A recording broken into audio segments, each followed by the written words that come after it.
Nous allons décrire ici la structure de l'atome.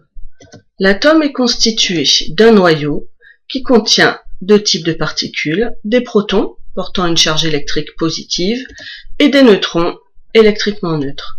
L'ensemble de ces deux types de particules est également appelé nucléon. Autour de ce noyau gravite un nuage d'électrons portant une charge électrique négative, -E. On remarque ici que protons et électrons portent des charges électriques de signe opposé, mais de même valeur E. Ce E est appelé charge électrique élémentaire et a pour valeur 1,6 10-19 coulombs.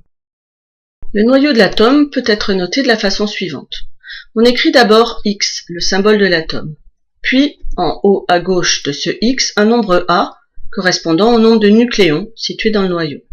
En bas à gauche un nombre Z correspondant au nombre de protons. On obtient ainsi une notation X à Z correspondant à ce que l'on appelle la représentation symbolique du noyau de l'atome. On peut facilement retrouver le nombre n de neutrons situés dans le noyau en faisant le calcul de A moins Z.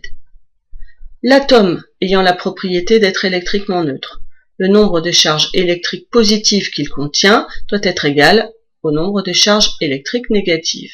On en déduit ainsi que son nombre de protons, Z, est égal à son nombre d'électrons. Concernant maintenant les électrons qui gravitent autour du noyau de l'atome. Ces électrons se répartissent dans des couches électroniques. Chaque couche électronique est repérée par une lettre, K, L ou M. La couche K est située la plus proche du noyau, elle peut contenir jusqu'à 2 électrons. La couche L, légèrement plus éloignée, peut en contenir jusqu'à 8.